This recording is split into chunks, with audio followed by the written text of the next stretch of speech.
Bueno, estamos en línea ya con el ministro de Salud de la provincia de Buenos Aires, con Daniel Goyan. ¿Cómo le va, Goyan? Buenos días. Daniela Gián, José Maldonado, los saludamos. ¿Qué tal, Daniela? ¿Cómo le va? Buenos días. Muy bien. Bueno, Goyan, lo primero que le queremos preguntar, y lo venimos conversando desde que comenzamos el programa, tiene que ver con una duda que nos surge de ver los datos de los últimos días, este récord de contagios, y cómo se condice esa situación de esa estadística de números con la decisión de ir abriendo paulatinamente, escalonadamente, como dijo la provincia, algunas actividades, porque a priori parece un poco contradictorio. ¿Cómo se explica?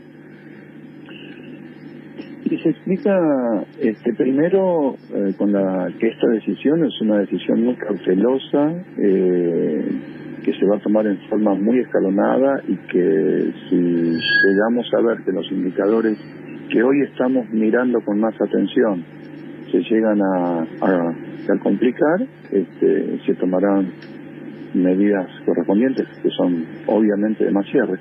Lo que sucede es que nosotros antes mirábamos básicamente datos que estaban con los tiempos de duplicación de los casos confirmados y el R0. Hoy ya el R0 es una medida que no está sirviendo mucho para medir la realidad, es un indicador que no está sirviendo mucho para medir la realidad. Sí. Y el tiempo de duplicación ayuda, es un dato a tener en cuenta, pero lo que se va notando es que a diferencia de lo que sucedía hace un mes y medio atrás, o 2 meses, en donde el 12% de los pacientes, de los casos confirmados, necesitaban una cama de terapia, hoy ese número bajó al 2%.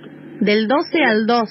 Del 12 al 2. Sí. Obviamente de un N mayor, ¿no? De una cantidad mayor de casos, cuando no es que está bajando la cantidad de gente que necesita una terapia, sino que baja el porcentaje, obviamente, de una mayor cantidad de casos. Entonces nosotros estamos mirando con atención dos datos.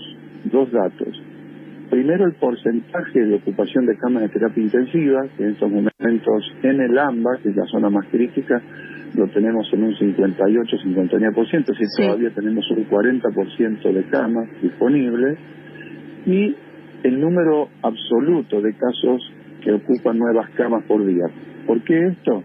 Porque como nosotros todavía estamos ampliando camas, puede ser que el porcentaje se mantenga, pero el indicador nos va a estar diciendo, nos va a estar confundiendo un poquito, en el sentido de como estamos agregando camas, no vemos la dimensión de todos los casos nuevos que necesitan una cama. Entonces, estamos siguiendo esos dos números absolutos, y van a ser los dos principales indicadores con los cuales se va a estar tomando la decisión de si hay que frenar, y como dijo el gobernador, pensar en una especie de cuarentena intermitente. Liberamos un poquito, con mucha cautela, si vemos que se escapa, frenamos. Y doctor Goyan, una cosita más. ¿Cómo no? El único requisito que tiene esta manera de medir con estos indicadores es que nosotros no podemos esperar a que el porcentaje de ocupación de camas esté muy alto. ¿Por qué? Porque hay una inercia entre el día que uno toma las medidas, las camas después se siguen ocupando según la fotografía de 2 semanas antes, ¿no? Los casos que se produjeron 2 semanas antes.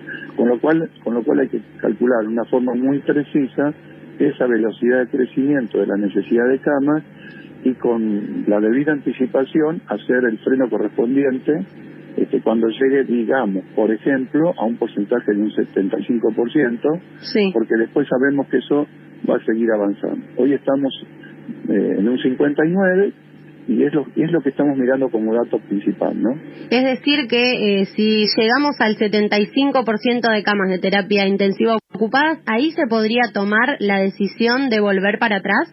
Es un número estimado que lo estamos terminando de evaluar de acuerdo a la velocidad de crecimiento, ¿no es cierto? Si de esto vamos a ver, de acuerdo a la velocidad de crecimiento que vaya tomando la curva en los próximos días, ese es un número posible, no es definitivo, posible, en donde uno podría hacer el corte. Tenemos que mirar también que mientras tanto hay dos factores, ¿no? Que vamos a seguir reforzando cada vez más los rastreos, los aislamientos y los testeos. Sí. Y el segundo caso es precisamente este tema de los testeos.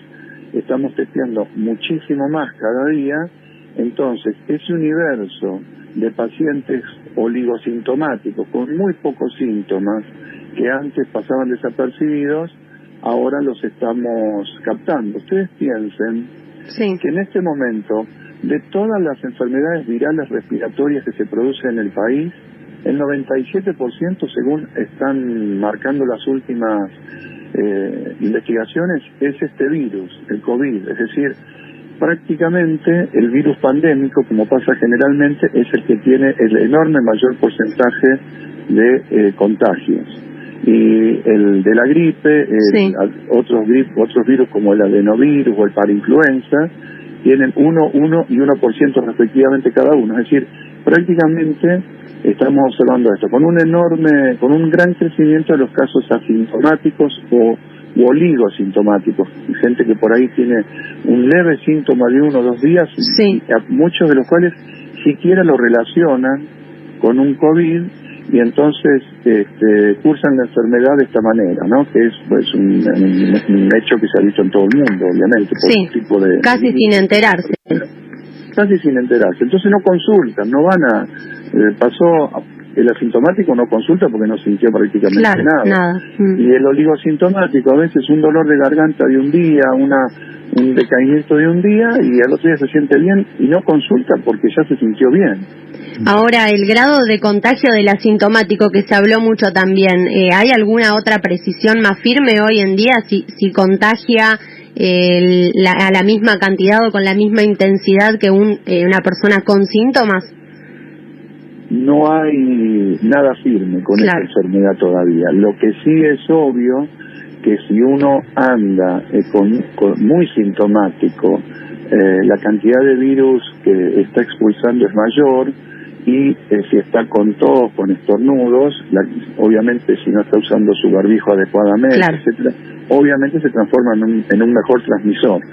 Pero si hay una cosa que en esta enfermedad todavía es lo predominante, es que no hay certezas casi de nada, ¿no? Y eso es lo que nos impone tener mucha cautela, porque se habla mucho, y es cierto, hay mucha evidencia de que en algunos grandes conglomerados de ciudades del mundo, después de determinada cantidad de contagios baja, y no porque haya efecto rebaño, porque esa cantidad es muy baja para hacer efecto rebaño, no es efecto rebaño. Pero como en esas ciudades hay muchas variables que contemplar, como por ejemplo, no es que todo vuelva a la normalidad, no es que en muchas de ellas no hay clases, en muchas de ellas no se vuelve a tener una actividad plena en un montón de rubros, entonces no sabemos qué pasaría si todo volviera a la completa normalidad de golpe. Pero lo que sí estamos observando es que eso pasa, que hay rebrotes a veces, pero que no alcanzan a ser rebrotes de la magnitud del primer brote grande. Entonces, todo esto lo estamos observando, pero no tenemos demasiada certeza nada, por eso la cautela, ¿no? Y por eso mirar el día a día de cómo vienen los casos en aquello que para nosotros es lo más importante, trabajar en la prevención, pero también trabajar en que no se nos sature el sistema sanitario.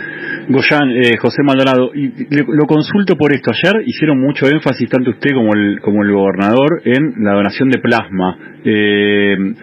¿Lo ven como una posibilidad cierta de que, pueda mejorar los tiempos de internación, es decir, la cantidad de días que un enfermo ocupa una cama?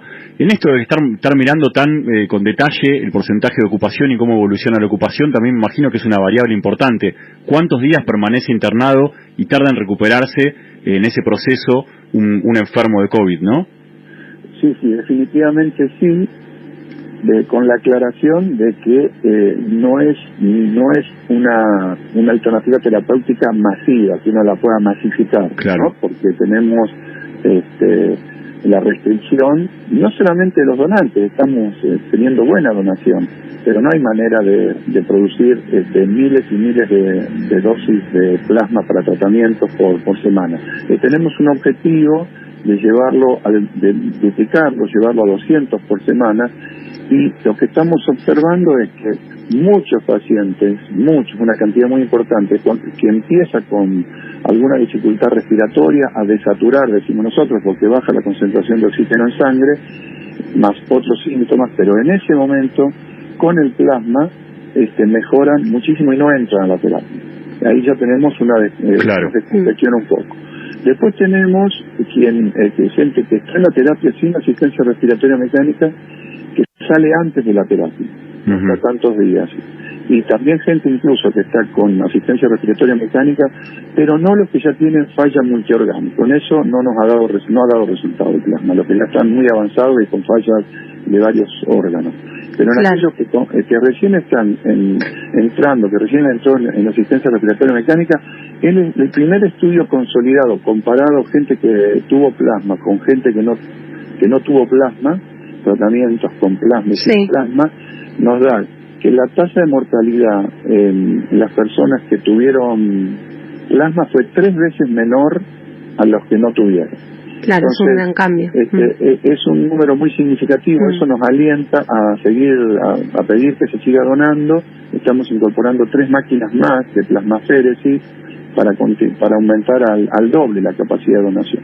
Por un lado salvamos vidas, que es lo más importante, pero por el otro ayuda un poco a descongestionar las camas de terapia intensiva. Es rápido, lo decía ayer Kicillof, 10 minutos, se demora en total 1 hora para los donantes. Además los vamos a buscar, los llevamos, los traemos. Tenemos hoy 202 donantes, pero no es que en total hay 202 donantes por semana o que den una sola vez. Estos donantes donan casi todas las semanas, es decir, tenemos 202 que están donando todas las semanas, porque como no se sacan glóbulos rojos, glóbulos blancos ni plaquetas, simplemente se saca el suero, que es un poco de líquido que el cuerpo lo repone rápidamente, pero que contiene los anticuerpos. Entonces no es como la sangre, que uno puede donar con un periodo mucho más largo. Aquí puede donar toda la semana. Es importante esa aclaración, ¿no? Que pueden seguir donando varias veces. Doctor Goyan, ¿estamos atravesando el pico o se espera para las próximas semanas? Porque se escuchan como diferentes opiniones o lecturas sobre esta cantidad de casos. Sí, el pico se va a producir el día previo a que empiece a bajar. El día que empiece a bajar, ese fue el pico. Lo que pasa es que nosotros hemos aplanado el pico. No hubo un pico grande, porque no se concentraron gran cantidad de casos en un periodo muy corto de tiempo por la cuarentena. Entonces distribuimos en el tiempo, a lo largo de 3 meses, lo que en otros lugares pasó en 1 mes, y saturó todo el sistema.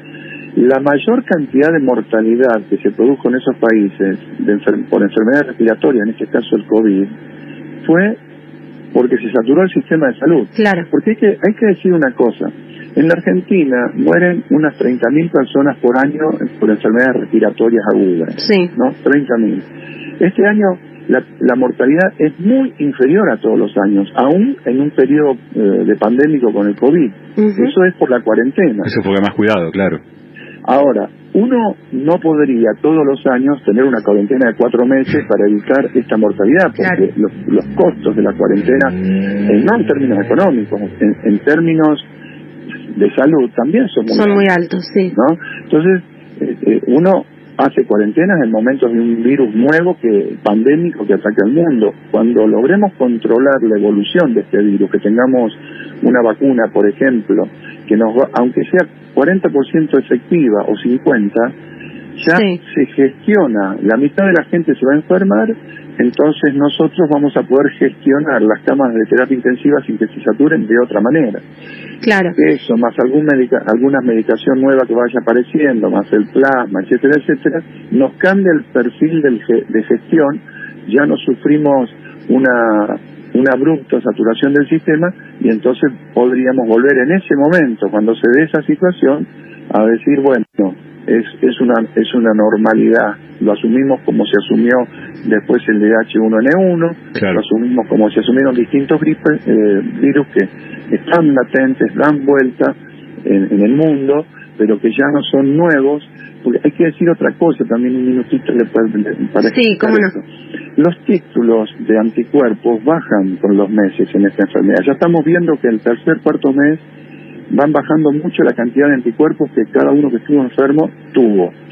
Ahora, queda memoria inmunológica. No es lo mismo no haber tenido nunca un contacto con el virus, haberlo tenido, porque hay linfocitos de memoria, aunque no haya anticuerpos en abundancia en el suero, que ante la presencia y el contacto con el virus hacen que el sistema inmunológico actúe más rápido que cuando nunca tuvimos contacto con él.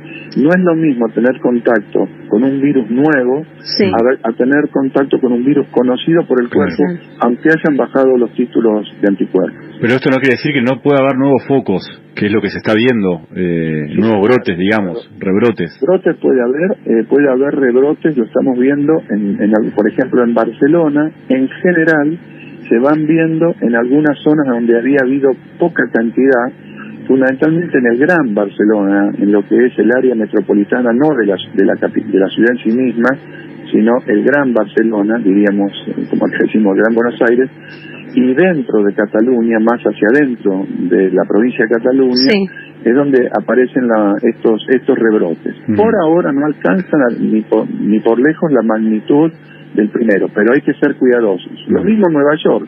En Nueva York hay entre 700 y 1000 casos diarios.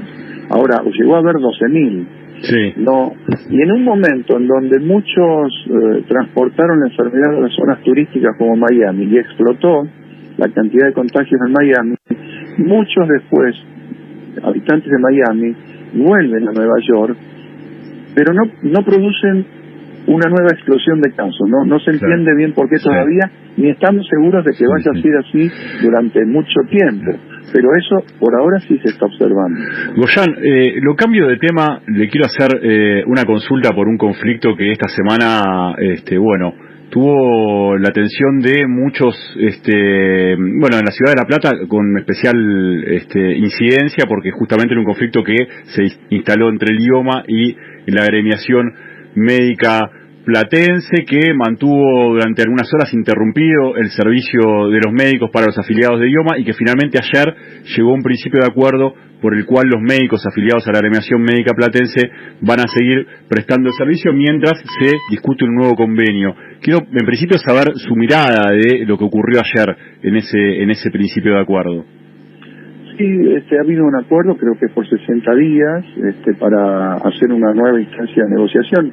Esto se hizo a instancia del Defensor del Pueblo, Guido Lorenzino, a quien, por supuesto, es importante el rol que cumplió allí. En realidad, lo que sucedió allí es que el IOMA empezó, pues creo que por primera vez en la historia, a auditar en serio, y empezó a descubrir una enorme cantidad de falsificación de firmas de consultas no prestadas. Se recibían muchas denuncias de afiliados que decían: fui a atenderme y me dijeron que ya tengo el cupo de bonos todos ocupados, todos gastados. Y yo no fui nunca esta semana, ni este mes, ni este año siquiera al médico. Bueno, se empezó a auditar todo eso y se descubrió que había médicos, y quiero decir acá que para mí deben ser la enorme minoría, por decirlo así. La enorme mayoría creo que trabaja bajo la ley. Pero bueno, se descubrieron personas que atendían hasta 800, falsificaban 800 atenciones por mes, 400, 500, facturaban hasta números de 250.000 pesos, 300.000 pesos, sin haber prestado, por supuesto, esa cantidad de consultas, ni mucho menos. Entonces, ante esto, como no era un caso de un error de facturación, que uno pudo por ahí facturar un poco de más 2 consultas que no hizo, no era un error de factura, era una cosa sistemática. Se empezó a ver que era una cosa sistemática, que había médicos que hacían una enorme cantidad de falsificaciones de firmas de consultas no hechas, cobraban un montón de bonos indebidamente, de bonos de copago, le subían el precio fuera del convenio. Bueno, se hizo la denuncia penal simplemente, pero en forma, ni siquiera fue una denuncia que se hizo pública, nada, como corresponde a un funcionario público, cuando ve que hay una cuestión muy irregular, y se separó del IOMA como prestadores a esas 12 personas. Hay más casos, pero que van a ir presentándose las denuncias, nos han dicho las autoridades de IOMA, pero no son la enorme mayoría. La enorme mayoría trabaja bien. Ahora, esto produjo una desmesurada reacción muy fuerte, mintiendo, diciendo que se quería sacar la libre elección, que se quería simplemente para encubrir y pidiendo al IOMA, exigiendo al IOMA de parte de la agremiación de que reincorporaran a la gente a la cual se separaron, porque administrativamente, luego obviamente el juicio penal correrá por su cuenta, pero administrativamente ya el directorio dio evidencia absoluta de este acto de corrupción. Sí, con una amenaza ahí de parte del Colegio de Médicos también, cuando IOMA corta el convenio, de quitar la matrícula a los médicos que firmaran convenios individualmente con IOMA, ¿no? Claro, porque cuando se llega a una instancia que existe una mesa de diálogo, de mediación, de conciliación en el IOMA, en donde va la agremiación médica platense, y a diferencia de las otras 36 instituciones que intermedian entre prestadores y el IOMA que hay en la provincia, se declararon con incapacidad de cumplir el artículo 16, que es auditar. Se le paga para eso. Hay un porcentaje de dinero que cobra la agremiación para auditar, para que no sucedan estas falsificaciones de firmas masivas ni nada de eso. Todas las demás instituciones de la provincia todos los meses detectan irregularidades, sancionan a los médicos, hacen los débitos correspondientes, etcétera, y la única institución que en la historia jamás detectó nada, nunca, fue la agremiación médica platense. Ministro, esta situación se hizo la denuncia, pero la verdad que la vocación fue siempre de diálogo, pero hay dos requisitos irrenunciables: si se detectan actos de corrupción, se van a denunciar. Y además, si la agremiación ahora pone un equipo, o nosotros le ofrecemos un sistema para auditar, que sea transparente, que sea electrónico, que nadie pueda truchar firmas, si se usa eso, seguimos tranquilamente bien. El asunto es evitar el robo sobre el IOMA, nada más. Y además, que toda la enorme cantidad de médicos y médicas que trabajan muy bien y bajo la ley, no se sientan tan bien que ellos están ensuciados por un grupo muy chiquito que está haciendo estas cosas. Ministro, le agradecemos mucho este contacto y este ratito en Radio Provincia. No, por favor, gracias a ustedes. Un saludo grande. Era el ministro de Salud de la provincia de Buenos Aires, Daniel Goyan.